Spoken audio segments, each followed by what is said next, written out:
वैशाख के महीने में पड़ने वाली पूर्णिमा विशेष महत्व रखती है। इस दिन पवित्र नदियों में स्नान करने से, दान करने से मनुष्य के पुण्य की वृद्धि होती है। वहीं पर अपने घर में यदि आप लक्ष्मी नारायण का पूजन करते हैं तो इससे आपके मनोरथ जो पूर्ण होते हैं और गृहस्थ जीवन में तरक्की आती है। गृहस्थ जीवन में निवास करने वाले सभी व्यक्तियों को प्रत्येक पूर्णिमा पर लक्ष्मी नारायण का अपने घर में विधि विधान से पूजन जरूर करना चाहिए। आज के दिन सत्यनारायण भगवान की कथा करवाना विशेष महत्व रखता है। वैसे वैशाख का महीना अपने आप में पवित्र और पावन दिन माना जाता है धर्म, कर्म और पुण्य को कमाने के लिए। ऐसे में दोस्तों आइए जानते हैं साल 2025 में पूर्णिमा कब मनाई जाएगी। 11 या 12 को। 11 मई को शाम में 8:02 से पूर्णिमा तिथि लग रही है, जो कि 12 मई की शाम में 7:55 पर समाप्त हो जा रही है। में उदया तिथि का मान लेते हुए पूर्णिमा 12 मई को मनाई जाएगी, चाहे व्रत की पूर्णिमा हो या स्नान दान की हो। सोमवार का दिन है। भगवान शिव का अभिषेक पूजन करना न भूलें। और साथ ही दोस्तों चंद्रमा को शाम के समय अर्घ्य दें और सुबह में स्नान ध्यान करने के बाद सूर्य नारायण को अर्घ्य भी दें।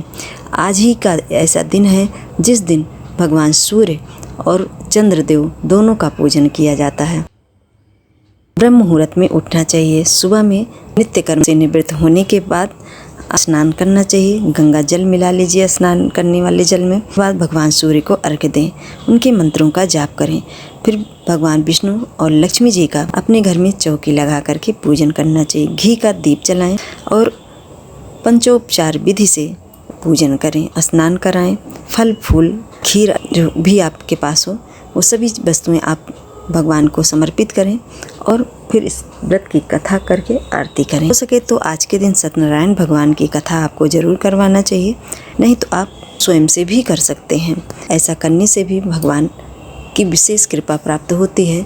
श्री सत्यनारायण भगवान की कृपा से आपके सभी मनोरथ पूर्ण होते हैं। वैशाख मास की पूर्णिमा के दिन भगवान बुद्ध का जन्म हुआ था, इसलिए इस दिन को बुद्ध पूर्णिमा के नाम से भी जाना जाता है। वैशाख मास की पूर्णिमा पर भगवान विष्णु की प्रसन्नता के लिए तो गंगा स्नान के लिए जाइए।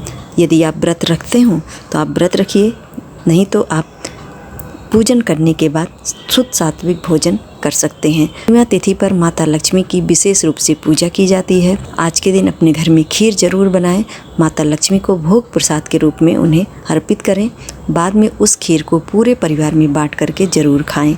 ऐसा करने से मनुष्य के परिवार में आपसी स्नेह बढ़ता है, जीवन में तरक्की आती है। व्रत रखने वाले सभी व्यक्तियों को ये बात जरूर जानना चाहिए कि 32 पूर्णमासी की व्रत करने की बात कही गई है शास्त्रों में। तो यदि कोई व्रत अनुष्ठान कर रहा है तो कम से कम 32 पूर्णिमा का व्रत जरूर करे, उसके बाद उद्यापन कर सकता है। पूर्णिमा तिथि पर चंद्र देवता को चांदी के बर्तन में दूध डाल करके यदि आप अर्घ्य प्रदान करते हैं तो चंद्रमा के दोषों से मुक्ति मिलती है। भगवान शिव का आशीर्वाद भी प्राप्त होता है। अपनी क्षमता और सामर्थ्य के अनुसार जितना आप आज के दिन दान करेंगे और पुण्य कमाएंगे वो आपके जीवन से कभी नहीं जाएगा, हमेशा वो बना रहेगा। ऐसे में अपनी क्षमता के अनुसार यदि आपको भगवान ने दिया है तो आप कभी दान न करते हो तो पूर्णिमा तिथि पर, अमावस्या तिथि पर आपको दान जरूर निकालना चाहिए। दान में सफ़ेद वस्तुओं का दान करने की बात कही है। चावल हुआ, चीनी हुआ, इन सभी चीज़ों को आप दान कर सकते हैं। सफ़ेद वस्त्र का दान कर सकते हैं, जल का दान कर सकते हैं। इस तरह से बहुत सी बातें हैं जो कि हमें पूर्णिमा तिथि पर करने के लिए कही गई है। इन सभी कार्यों को करते रहने से मनुष्य के जीवन से जो भी दुर्भाग्य होता है दूर होता है और भाग्य प्रबल होता है। आज की वीडियो में दोस्तों बस इतना ही। यदि हमारी जानकारी आपको थोड़ी सी भी अच्छी लगी हो, हमारे वीडियो को लाइक शेयर करना मत भूलिएगा। चैनल पर यदि नए हो तो सब्सक्राइब भी कर दीजिएगा। जय श्री कृष्ण, राधे राधे।